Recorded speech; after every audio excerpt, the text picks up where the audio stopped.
রোজ সন্ধে হলেই কিছু না কিছু খেতে ইচ্ছে করে, খেতে ইচ্ছে হলেও কিছু বানাতে ইচ্ছে হয় না। আচ্ছা, আমার মতন পরিস্থিতি কি তোমাদের সাথেও হয়? না, আমি বলতে চাইছি যে কেউ কিছু খাবার বানিয়ে দেবে আর আমি বসে বসে খাবো, মানে ফিলিংসটা ঠিক এরকমই। বরমশাইকে অনেকবার বললাম যে বাজার থেকে কিছু স্ন্যাক্স নিয়ে এসো, কে শোনে কার কথা, সে তো তার মতন ফোন নিয়েই ব্যস্ত। খেতে যখন আমার ইচ্ছে হচ্ছে তাহলে আমার ইচ্ছেটা পূরণ করার দায়িত্ব কিন্তু আমারই। সেই মতনই চলে আসলাম রান্নাঘরে, আর রান্নাঘরে এসে দেখছি স্ন্যাক্স বানানোর মতন সেরকম কিছুই নেই। আগের দিন নিরামিষ সবজিতে ধনেপাতা লাগবে দেখে বরমশাই কিন্তু বেশ কিছুটা ধনেপাতা নিয়ে এসেছিল, সেই পাতাগুলোই কিন্তু রয়ে গেছিল। তাই ভাবলাম আজকে ধনেপাতার বড়া বানিয়ে ফেলি। আমার কিন্তু এই বড়া খেতে দারুণ লাগে। প্রথমেই কিন্তু আমি পাতাগুলোকে ছোট ছোট করে কেটে নিয়েছি। এরপর আমি এর মধ্যে একে একে অ্যাড করে দিচ্ছি পেঁয়াজ কুচি, গ্রেট করে রাখা আদা আর লঙ্কা কুচি, আর দিয়ে দিলাম পরিমাণ মতন বেসন, চালের গুঁড়ো, স্বাদ মতন লবণ আর হলুদ। তোমরা চাইলে কিন্তু এর মধ্যে কিছুটা পরিমাণে কালো জিরে অ্যাড করতে পারতে। অল্প পরিমাণে জল দিয়ে সমস্ত কিছু কিন্তু ভালো করে আমি মেখে নিয়েছি।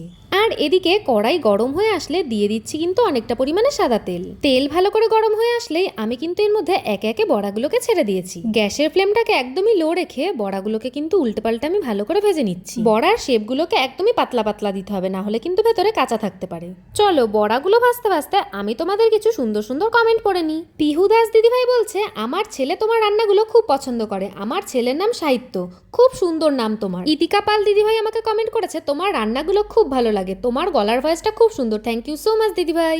রিক্তা সাহা দিদিভাই বলছে, তোমার ভিডিও খুব ভালো লাগে, কিন্তু তুমি তো আমার নামটা নাওই না, আমি বাংলাদেশ থেকে দেখছি। থ্যাংক ইউ সো মাচ দিদিভাই আমাকে কমেন্ট করার জন্য।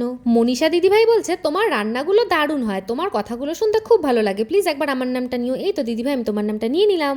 মধুমিতা বিশ্বাস দিদিভাই বলছে, যদিও আমি লাউ চিংড়ি খাই না, তবুও তোমার লাউ চিংড়ি রান্নার ভিডিওটা অসাধারণ হয়েছে, দেখেই খেতে ইচ্ছে হচ্ছে। আসলে দিদিভাই অ্যালার্জির জন্য কিন্তু আমিও চিংড়ি মাছটা খুব একটা বেশি খেতে পারি না। অনেক দিদিভাইরাই আমার উপর রাগ করে আমি তাদের নাম নিতে পারি না দেখে ভিডিওতে। তারা এটা বোঝে না যে একটা ভিডিওতেই প্রত্যেকের নাম নেওয়া সম্ভব হয় না। আমি কিন্তু প্রত্যেকটা ভিডিওতে তোমাদের নাম নেওয়ার চেষ্টা করি। এই দেখো ধনেপাতার বড়া কিন্তু আমার একদম রেডি। আর এই বড়াটা যে খেতে কতটা টেস্টি হয়েছিল সেটা তো আমি তোমাদেরকে বলে বোঝাতেই পারবো না। আজকের মতন এইটুকুই। সবাই ভালো থেকো, সুস্থ থেকো। চলে আসবো আবার নতুন একটা রান্নার ভিডিও নিয়ে। তো চলো সবাইকে টাটা।